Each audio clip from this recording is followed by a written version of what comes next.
ধরুন অন্যান্য ৮-১০ দিনের মতো ঘুম থেকে উঠে চোখ বুলাচ্ছেন গণমাধ্যম কিংবা সামাজিক যোগাযোগ মাধ্যমে। হঠাৎ জানতে পারলেন এই পৃথিবীতে আপনার আর কোনো অস্তিত্ব নেই। প্রাণ হারিয়েছেন সরকার বিরোধী বিক্ষোভে আইনশৃঙ্খলা বাহিনীর হাতে। এমন খবরে আপনি বেশ অবাক হলেও ততক্ষণে সব জায়গাতেই ছড়িয়ে গেছে আপনার মৃত্যুর খবর। শুধু আপনি একা নন, আপনার মতো অনেকেই আছেন নিহতের তালিকায়।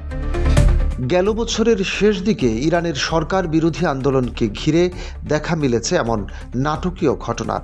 পশ্চিমা গণমাধ্যমের কারসাজিতে ইরানের জীবিত অনেককেই মৃত হিসেবে সংবাদ প্রচার করা হয়।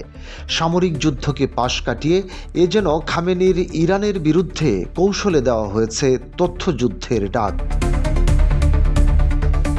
মবিনা বেহেশতির ঘটনা ও অপপ্রচার। বিদেশি মদতপুষ্ট সরকার বিরোধী বিক্ষোভের আগুনে ঘি ঢালতে সংবাদ মাধ্যমগুলো হাঁটে মিথ্যা সংবাদ প্রচারের পথে। এমনি এক ঘটনা ঘটেছে ইরানের ২১ বছর বয়সী তরুণী মবিনা বেহেশতির সঙ্গে। চলতি বছরের শুরুতে বিভিন্ন সামাজিক মাধ্যমে ছড়িয়ে পড়ে তার ব্যক্তিগত ছবি ও তথ্য। দাবি করা হয় ইরানের সরকার বিরোধী আন্দোলনে দেশটির নিরাপত্তা বাহিনীর হাতে তিনি প্রাণ হারান।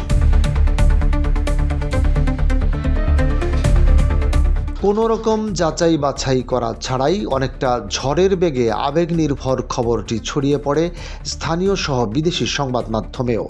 তার ছবি ব্যবহৃত হতে থাকে কথিত রাষ্ট্রীয় নৃশংসতার প্রতীক হিসেবে। পরবর্তীতে প্রচারিত খবরটি মিথ্যা প্রমাণ করতে গেলে ২৮ জানুয়ারি সুস্থভাবে নিজের বেঁচে থাকার খবর অনলাইনে ভিডিও আকারে পোস্ট করেন তিনি।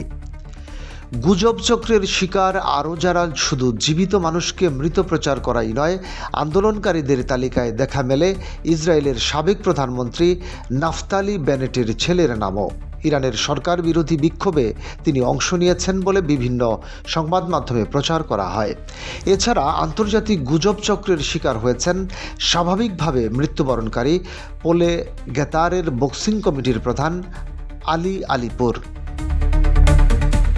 গণমাধ্যমের বিশ্বাসযোগ্যতা ও রাজনৈতিক উদ্দেশ্য সহিংসতাকে উস্কে দিতে ঢালাওভাবে এমন মিথ্যা সংবাদের প্রচারে প্রশ্ন উঠেছে গণমাধ্যমগুলোর বিশ্বাসযোগ্যতা নিয়েও।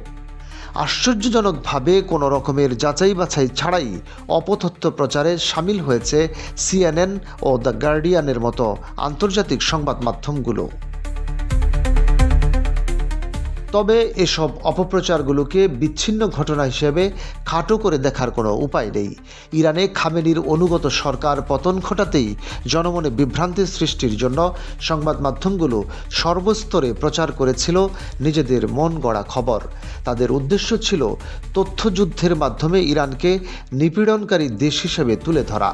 এতে করে সহজেই চাপ বাড়ানো যাবে মানবাধিকার ইস্যুতে এবং ক্ষমতাচ্যুত করা যাবে বর্তমান সরকারকে। যে কারণে আবেগে ভরা মিথ্যা ও স্পর্শকাতর সংবাদ প্রচারের মাধ্যমে পক্ষপাতদুষ্ট রাজনৈতিক উদ্দেশ্য হাসিলে একটুও দ্বিধাবোধ করেনি গণতন্ত্রের বুলি আওড়ানো সংবাদ মাধ্যমগুলো।